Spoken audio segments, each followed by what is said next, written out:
نحمده ونصلي ونسلم على رسوله الكريم أما بعد فأعوذ بالله من الشيطان الرجيم بسم الله الرحمن الرحيم يا أيها النبي قل لأزواجك وبناتك ونساء المؤمنين يدنين عليهن من جلابيبهن الآية آمنت بالله صدق الله خالقنا العظيم وبلغنا رسوله النبي الأمي الكريم الأمين ونحن على ذلك لمن الشاهدين والشاكرين والحمد لله رب العالمين. درود شریف وای اللهم صل على سيدنا مولانا محمد وعلى آل سيدنا ومولانا محمد وبارك وسلم وصل عليه. اللهم صل على محمد عبدك ورسولك وصل على المؤمنين والمؤمنات والمسلمين والمسلمات.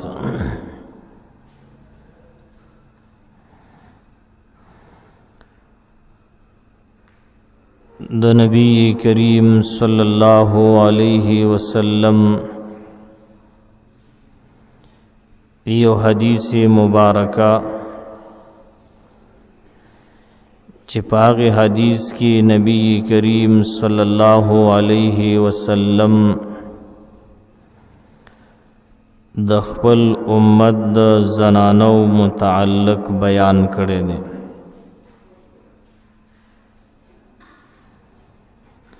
او دغه حدیث مونږه په دې غرض باندې شروع کړی دی چې په دې سره د زنانو اصلاح وشي او زنانا د الله پاک جل جلاله د یو عظیم حکم چې قرآن کې بار بار ذکر شوی دی چې هغې ته ستر او پرده ویل کیږي، په دغه عظیم حکم باندې عمل کوون کې جوړ شي.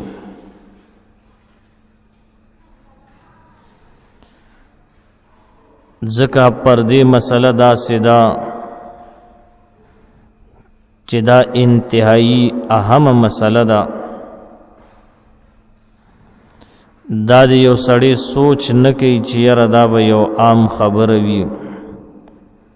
او یاد علماء به د ځان نه جوړه کړي وي. نه په دې باندې قرآن عظیم الشان ګواه دی او د نبی کریم صلی الله علیه وسلم احادیث په دې باندې ګواه دي. او بار بار نبی کریم صلی الله علیه وسلم فرمایلی دي زنانو ته چې تاسو د ستر او د پردې اهتمام کوئ. اوس دغه حدیث چې کوم مونږه شروع کړی دی په دې کې نبی کریم صلی الله علیه وسلم د شپږ قسمه زنانو بیان کړی دی چې هغه شپږ قسمه زنانه په عذاب کې مبتلا وي او نبی کریم صلی الله علیه وسلم د معراج په شپه باندې دغه زنانه په جهنم کې لیدلې وي. او کله به چې دغه حالات نبی کریم صلی الله علیه وسلم ترایات شو نو جړل وی چې باغی کې یو زنانه داسې وا چې هغه د خپل د سر ویښتونه د جهنم په اور کې راځوړنده وه او په سخت عذاب کې گرفتار وه. نو د هغې یو سبب دا و چې دغه زنانه چې کوم دا بے پردګۍ کې مبتلا وه. ما ته وضاحت کړی وو چې ستر ستویلی کیږي او پرده ستویلی کیږي. ستر دا د هغې خلکو نه دی چې کومو سره د دې زنانه ابدي نکاح نه کیږي، لکه پلار شو، زوی شو، وراره شو، خوریی شو، نیکه وغیره. دا داسې افراد دي چې دې سره د زنانه ابدي نکاح نه کیږي. نو دا به دغې ټیم کې د ستر خیال ساتي. ستر څه معنا؟ که د دې دا لاسونه ښکاري تر دې مړونده پورې، نو دې کې باک نشته. مخې ښکاري نو دې کې باک نشته. او دقه رنګې دا قدمونه د ګیټو نه لاندې ګوره، دا ښکاري نو دې کې باک نشته. او دا په مانځه کې ښکاروي، نو دې وجې نه د پلار په وړاندې، د ورور په وړاندې، د خوریي په وړاندې، د وراره په وړاندې، د نیکه په وړاندې دغسې وي، نو دې ته ستر ویلې کیږي. او یوه پرده ده، هغه خلک، هغه نارینه چې د دې زنانه ورسره نکاح کیږي او دا زنانه په ابدي حرام نه وي، نو دا به د هغه نه پرده کوي. دقه ټیم کې به د دې زنانه مخ، لاسونه، خپې، دا ټول ارس مکمل به پټ وي. دا به د هغې سړي په وړاندې، د هغې نارینه په وړاندې چې چا سره نکاح کیږي، نه به لاسونه ښکاره کوي، نه به مخ ښکاره کوي، نه به قدمونه ښکاره کوي. دې وجه نه که تاسو وګورئ، اکثر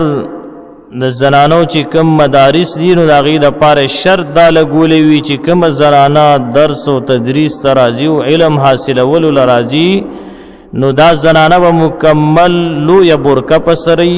خپو ته به جرابې اچوي، لاسونو ته به دستانې اچوي.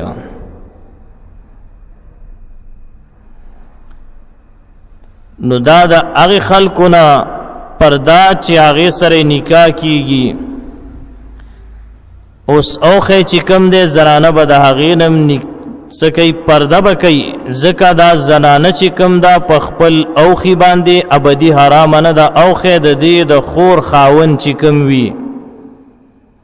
نو دا په ده باندې ابدي حرامه نه ده. که چرته کې د دې دا خور مړه شوه، نو دا اوښی دا بیا په نکاح باندې اخیستی شي. نو دې څیزونو ته لږ سوچ پکار دی او فکر پکار دی، او دا کم ګڼل او دې ته سپک کتل، ګوره دا انتهایی خطرناکه خبره ده، او بعض اوقات پې سړی کفر ته رسیږي. ځکه علل اعلان او ښکاره د الله د حکم نه انکار دی ده. ځکه دا احکامات د پردې او د ستر چې کوم دي، دا الله پاک قرآن عظیم الشان کې بار بار ذکر کړي دي.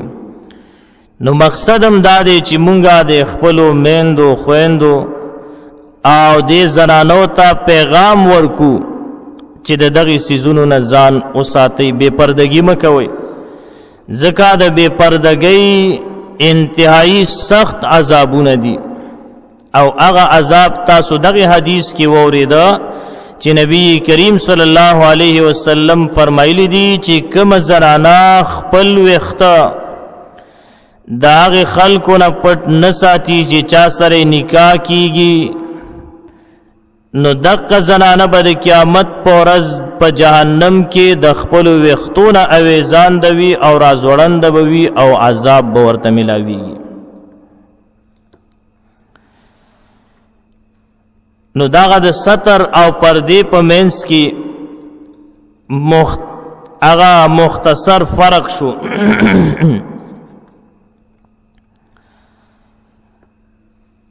اوس د عذاب قبر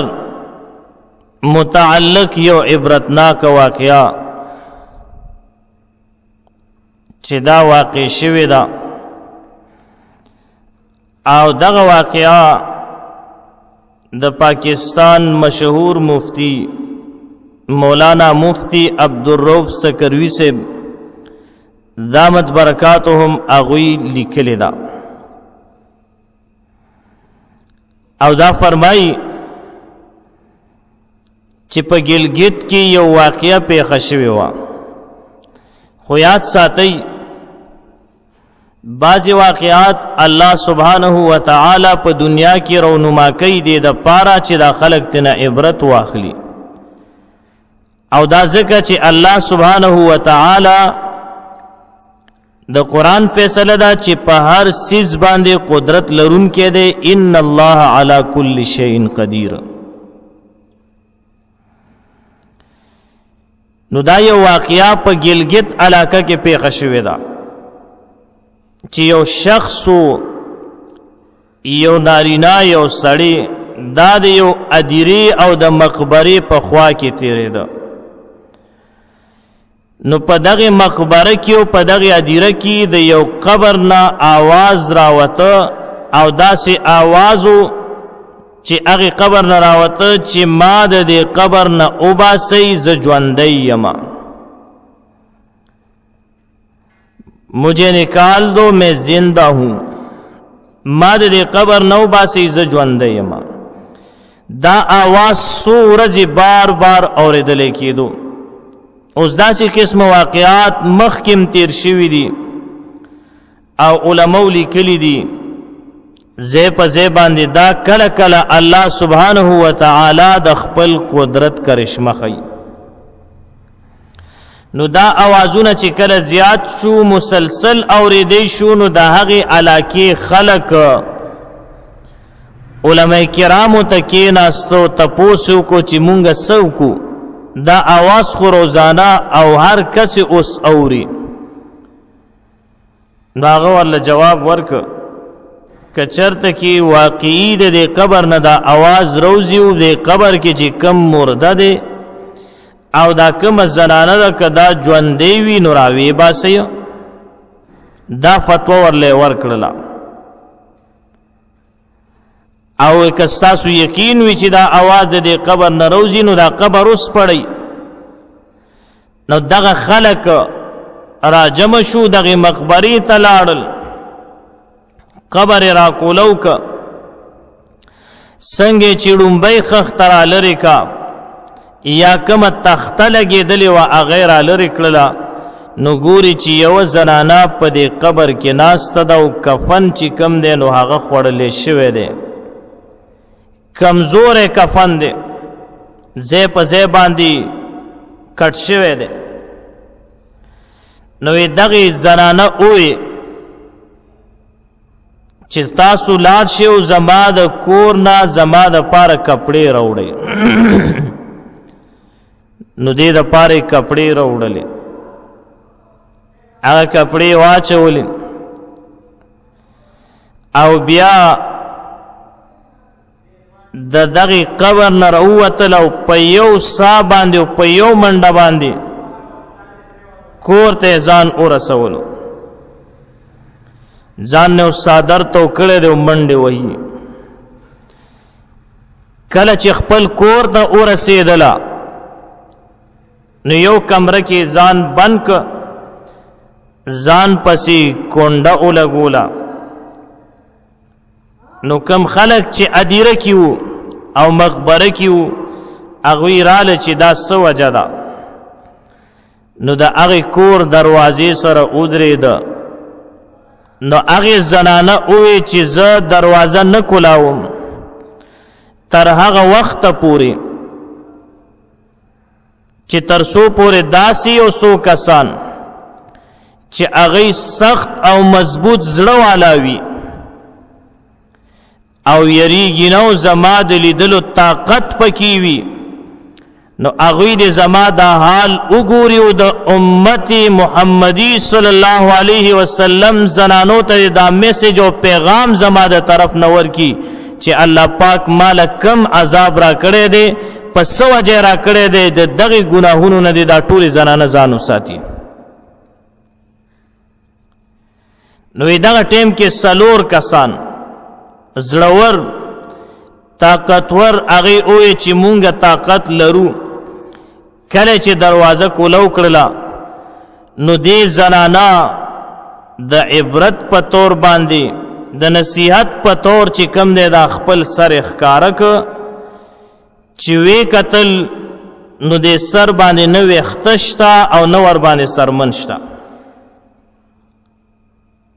نو اندازه لګوه چې نه سرمن وي او نه ویښته وي نو سړی به یریږي که نه به یریږي داسې یو څیز ستاسو ته مخې ته راشي د ورځې د شپې څه کې د ورځې راشي نو یریږي به ترې نه نو خلکو چې کله وکتل حیران شو او بیا ووی چې ستا د سر دا سرمن او دا ویښته څه شول نو دغې زنانه جواب ورکه چې کله زه ژوندی وم نو ښکاره یعنې سرتور سر به زه ګرځېدم او د کور نه به بهر وتلمه ویښته به مې ښکارېده د خپلو ویښتو حفاظت مې نه کولو سرتور سر به ګرځېدم او دا خپل ویښته به مې نه پټول خو چې کله زه په دې قبر کې دفن شوم او ما ته فرشتې راغلي نو د دغې ګناه په سبب باندې هغې فرشتو زما د سر نه ویښته لرې کړل او داسې زور سره دا ویښته ویستل چې د هغې د وجې نه زما د سر نه سرمنم لرې شوله او انتهایی سخت عذاب کې ومه نو یاد ساتئ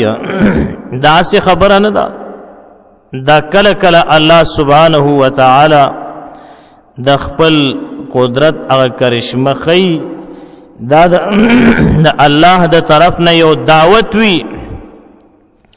دغه دعوت کله د زلزلې په شکل کې راځي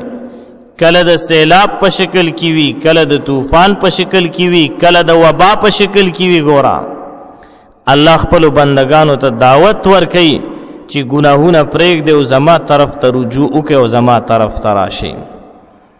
د څه وجې نه وإلی الله ترجع الامور خاص د الله طرف ته د هر کار د ټولو امورو رجعه چې کېږي د الله طرف ته نو بنده هم د الله طرف ته ورځي نو داسې سخت عذاب سره بیا مبتلا کېږي وی د دې نه پس بیا دقې زنانه د عبرت په طور باندې دا خپل مخ راښکاره کړه نو چې وی کتل په دې مخ باندې غاښونه صرف ښکارېدل او شونډې چې کمې وې هغه دواړه کټ شوي وې نو دغه کې بعضې خلک وایي چې مونږه دا منظر ولیده نو یره را باندې راغله چې صرف مخامخ غاښونه لګېدلي دي باقي نور څه نشته نو سوچ کوه چې داسې یو شکل تا ته مخې ته راشي نو دا څومره مهیب او یرونکی شکل وي نو د دغې راز تپوس وشو چې دا ولې نو دغې زنانه جواب ورکه چې ما به دې شونډو له رنګ ورکولو سرخی به مې لګوله کم ته چې لپسټک ویلې کېږي څه بلا ده دا به مې لګول خو لیکن حفاظت مې نه دی کړی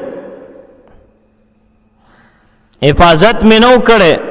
یعنی د ستر او د پردې خیال مې نو ساتلی وی په دقه وجه باندې فرشتې راغلې او زما دا دواړه شونډې کټ کړلې وی دا زنانه ته چې وکتل نو د دې د ګوتو د لاس چې کمې ګوتې دي د هغې نوکونه هم نشته د خپو چې کمې ګوتې دي د هغې نوکونه هم نشته نو تپوس یې ترې نه وکړه چې دا څه وجه ده نو دې زنانه جواب ورکړه چې ما په دې ګوتو باندې نوک پالش لګولو د خپو په ګوتو باندې د لاس په ګوتو باندې نو دغه ګوتې چې کم دی دا په نوک پالش باندې به مې رنګ کړي وي او بیا مې د دې حفاظت نه دی کړی یعنی بې پردګي مې اختیار کړې وه نوې د دقې په بنیاد باندې ما ته دا لوی عذاب ملو شو چې زه ژوندی ومه په قبر کې او فرشتې راغلې او زما نه دا نوکونه وویستله دومره سخت عذابونه دي. دلته یوه مسله ذهن کې کېنوئ، دا کم نوک پالش چې زنانه لګي دا مستقل یو پلستر دی. کومه زنانه چې عاقله بالغه زنانه وي او هغې دا نوک پالش لګولی وي نو د دقې زنانه ګوره اودس نه کېږي، او دقه زنانه چې کم ده د دې غسل هم صحیح کېږي نه. اوس خو بل مصیبت راغلی دی، الله پاک دې مونږ او تاسو باندې رحم وکړي. داسې اوږده اوږده نوکونه د چړې په شانتې پرېښودي وي اکثر زنانو، دا قطعا حرام دي. زنانه به د دې نه ځان ساتي او د دې دقه قسم عذابونه دي. د چا نوکونه چې د حد نه زیات وي هلکانې مو اوس پرېږدي. ګوره د توتي مخوکې دلته د کش نه ګوته کې پرېښودي وي اوږده شانتې، یا دا کټه ګوته ده. یاد ساتئ روایاتو کې راځي چې دقسې نوکونه چا پرېښودي نارینهو که زنانې په قبر کې عذاب دا دی چې دا نوکونه به په اوسپنه باندې بدل شي، په دې خپله مخوکه به یې راکاږي ځان ته، یعنې په دې خپل مخ باندې به یې راکاږي او د مخ دا سرمن به په دې نوکونو باندې ختموي. نو دا نارینهو دپاره نوکونه پرېښودل ام حرام ناجایزه، او دقه رنګې د زنانو دپاره ام حرام او ناجایز دي. ګوره دا هفته کې یو ځل کټ کول پکار دي، او هفته کې یو ځل کټ کول دا سنت دي. ښه زمونږ او ستاسو بعضې نوجوانان چې د دین نه خبر ني یا خبرې خو لیکن په دین باندې خپېږدي، معاشرې نه چې دی متاثر د معاشرې په اصولو باندې چلیږي او د جناب محمد رسول الله صلی الله علیه وسلم سنت د خپو لاندې کړي وي. نو یاد ساتئ دقه نوکونه اوږده اوږده پرېښودل دا قطعا حرام دي، دینه به ځان ساتي.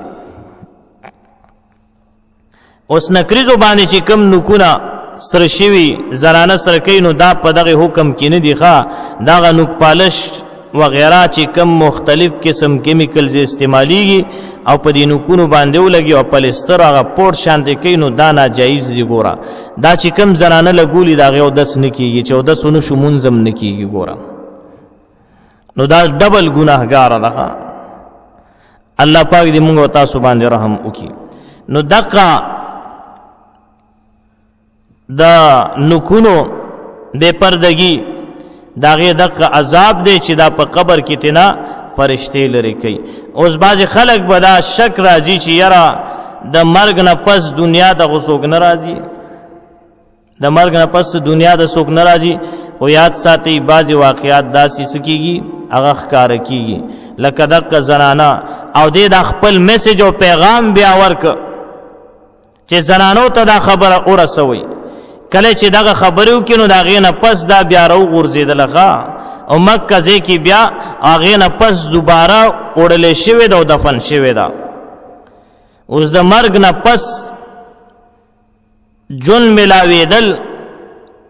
یو خو د آخرت جون هغه جدا دی، دا دنیا ته واپس. نو په دې باندې بعضې واقعات علماو لیکلي، لکه مشهور یو عالم دی حافظ ابن ابي الدنیا، د ده یو رساله ده عربي زبان کې لیکلې ده من عاش بعد الموت. نو په دې رساله کې د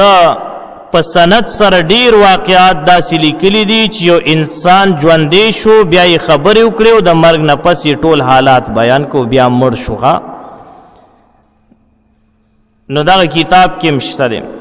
او دقه رنګې یو بل عالم دی حافظ ابن رجب حنبلی رحمه الله، د هغه یو رساله دی، یو کتاب دی احوال القبور.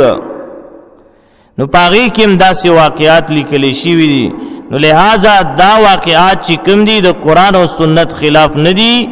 البته عام دستور دا دی چې د مرګ نه پس یو قانون دی او بعضې یو خبرې چې هغه د قانون نه همدا شان راشي، د عادت موافق نوی، د دستور موافق نوی، نو دا یو کرشمه وي. لکه د صحابو په دور کې یو صحابي په خپله باندې واقعه بیانوي او دا امام منذر رحمه الله ذکر کړی دا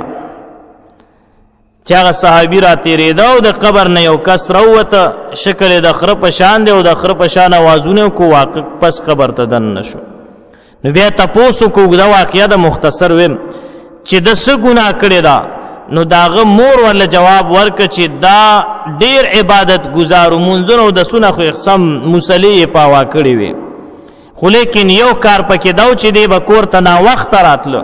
نو ما به ورته نصیحت کو چې بچیا وختي راځه و یو ورځ ما ورته ویل چې وختي راځه نو دې ما ته غوسه شو ما ته وی سلکه د خرې پشان هر وخت راته بړیږي چې وختي راځه وختي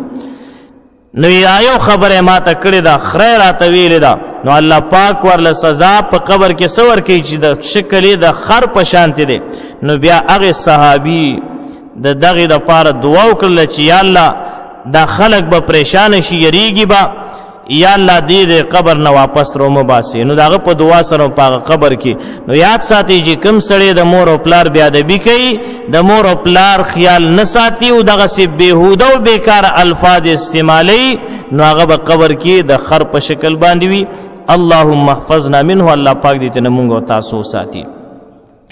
نو د هغه د بې پردګۍ د بے حیايي د بے سترۍ متعلق چې کوم دی هغه یو عبرتناک او سبق آموز واقعه وه کومه چې مفتی عبدالرؤف سکروي صاحب دامت برکات هم هغوی ذکر کړې ده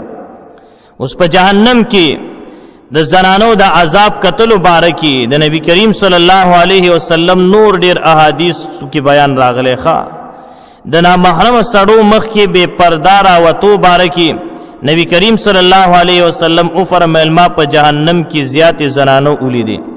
او بیا او فرمایل د خزو جهنم ته د تلو سلور وجې دي خاصو وجې دي سلور غټې وجې دي یوه وجه دا ده چې په دوی کې د الله تعالی د اطاعت صلاحیت ډېر کم دی د الله تابعداري ډېره کمه کوي د دنیا کار روزګار ټول کور په سر باندې راخیستی لګي خو لیکن د مانځه ټیم کې بیا مونځ نه کوي سره غرمه باندې روټۍ پخی خو لیکن مونځ نه کوي نو د الله په اطاعت کې څه وکړله کمزوري وکړله دویمه وجه دا ده چې په دوی کې د نبی کریم صلی الله علیه وسلم د تابعدارۍ جذبه کمه ده یعنی د سنتو خیال نه ساتي نبی کریم صلی الله علیه وسلم چې کوم سنت مونږ او تاسو ته پرېښودي دي په هغې کې زنانه انتهایي کمزورې دي نن سبا خو داسې دور راغلی چې نارینه پکې بس نمبر وړی دی ښه د اخر طرف ناول نمبر دی اوس او درېمه وجه دا د نبی کریم صلی الله علیه وسلم فرمایي چې په دوی کې د خاوند د فرمانبردارۍ جذبه کمه ده یعنی دوی د خاوند تابعداري نه کوي او یاد لرئ چې د خاوند حق په زنانه باندې انتهایی زیات دی که یو زنانه ته خاوند آواز وکړه حدیث پاک کې راځي د ځانه خبره نه ده حدیث پاک کې نبی کریم صلی الله علیه وسلم فرمایي یوه زنانه روټۍ پخی تنور ته ولاړه ده او خاوند ورته آواز وکړه نو دا به د خاوند له ځان را رسوي اگر که دا روټۍ په دې تنور کې سوځي دا د وسوځي خو لیکن دا به د خپل خاوند تابعداري کوي یوی زنانه ته خاوند اوی چې د دې غره نه دا کاڼي یو څه آلته کې هېڅ پیدم پکې نشته خو دا زنانه به د خاوند خبره مني د دې غره نه به کاڼي هلته وړي او دا غځي نه به واپس بیا دلته راوړي ګوره نو دا زنانه چې کوم دي دا د خاوند تابعداري نه کوي نو دې وجې نه نبی علیه السلام فرمایي په جهنم کې مې ډېرې ولیدلې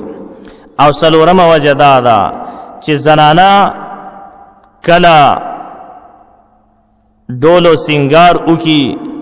نو د دې په زړه کې جذبه دا وي چې دا په دغې ټیم کې د کور نه بهر وځي نو دا څلورمه وجه ده او مونږ او تاسو یې هر وخت په خپلو سترګو باندې ګورو ښه زنانه یو مولانا صاحب الله پاک دې ورته لوی او دراز زندگی ور نصیب کی هغه فرمایله یو ځل ناستو خصوصي مجلس و زما یو مقتدی راله او خپل زنانه له طلاق ورکړو ایمایل چې دا طلاق دې په څه باندې ورک سرکوزیا او یاره په دې خبره باندې وای چې سهار کور ترالما ای کور ترا دن نشم نو ما یو زنانه ولیدله وای زه د گیټ نه را واپس شوم مې چې څوک ملمنه زنانه براغلی نو ما ته आवाज وکړ چې راځه زستا خپل بیبي ما وی زرالم چومې کته نو هغې کپړې مخې زبردست اچولې وي ځان مان هغه برابر کړو سیټ کړو مې چې څه چې د خوري واده مې نو رشتہ دارو کې هغې له ځمه وی واده لاړه ختم چې واپس راله چې زه رالم مازدیګر کې ګورمه نو مکه زما بیبي ده سخا کپړې چولی دي سر یې تړلی دی او یو کټ کې ناسته ده ما وی چې سهار څه پروګرام و دا اوس څه پروګرام دی وی بس بې اختیاره مې ورته ویل چې 1 2 او 3 نو یاد ساتئ زنانا رستو به انشاءالله په دې باندې مستقل بیان راشي ښه او ویم به انشاءالله العزیز متوجه ورته اوسېږئ ښه او دا بیان یوازې تاسو نه اورئ الحمدلله دا بیان چې کوم دی دا په سوشل میډیا باندې هم راځي دا د یوټیوب په پیج باندې هم راځي نو دې نه ډېر خلک فایده اخلي مقصد مې دا دی چې عالم اسلام کې دا بیان خور شي او څومره میندې خویندې دي چې هغې ته نه عبرت واخلي نو زنانه د پاره ګوره دا لازم دي چې هغه د خپل خاوند د پاره هغه به ځان برابرۍ او د صفایۍ به انتهایي خیال ساتي چې کومه زنانه کې دغه ښایسته بهترین خویونه موجود وي دغه زنانه نبی کریم صلی الله علیه وسلم فرمایي چې د جنت په کومه دروازه باندې داخلېدل غواړي نو دا زنانه داخلېدی شي یو پکې هغه زنانه ده چې هغه د خپل خاوند تابعدار وي د هغه د جان مال حال د هغه خیال ساتي نبی علیه الصلاة والسلام فرمایي زه نه وایم وی بهترینا او ښکلې زنانه هغه ده چې خاوند ورته وګوري او دی خوشحاله شي نو یاد لرئ دا څومره فسادات جنگ جګړې چې راځي نو دا هم د دقه وجنه او شریعت د دې اجازت هم ورکړی دی چې کله خاوند د زنانه نه مطالبه وکړي د ډول او د سینګار او دا زنانه ډول او سینګار نه کوي نو خاوند والله معمولی شانتې سزا ورکول دا جایز دی ګوره نو دغه د شریعت مسائل دي په دې باندې به سترګې نه پټو او دا د دې وجې نه وایو چې د معاشرې نه دا فسادات دا جنگ جګړې ختم شي او د نارینه او د زنانه یعنی د ښځې او د خاوند ترمنځ چې کوم الله پاک ورته رحمت ویلې دی محبت ویلې دی او الله فرمایي لیسکن الیها چې تاسو د دین سکون حاصل کی دا خو د یو الفت او د محبت هغه زندگی دا چې دا په غم باندې او په جنگ جګړو باندې بدل نشي او دغه محبت او الفت چې کوم دی دا سیوا شي اوس کله کور کې جنگ جګړې راځي نو هغه سره دواړه خاندانونه چې کوم دی هغه متاثر کیږي او په دشمنو باندې اوړي نو دغه مختصر بیان او پکې دغه عبرتي واقعه مې تاسو وړاندې پیش کړله ان شاء الله آینده بیان کې چې کومه دویمه زنانه او هغې ته عذاب ملاوېده په کوم سبب باندې نو ان شاء الله بل بیان کې به ووایو سبحان ربک رب العزة عما یصفون وسلام على المرسلين والحمد لله رب العالمين درود شریف اللهم صل على سيدنا مولانا محمد وعلى آل سيدنا مولانا محمد وبارك وسلم وصل عليه اللهم صل على محمد عبدك ورسولك وصل على المؤمنين والمؤمنات والمسلمين والمسلمات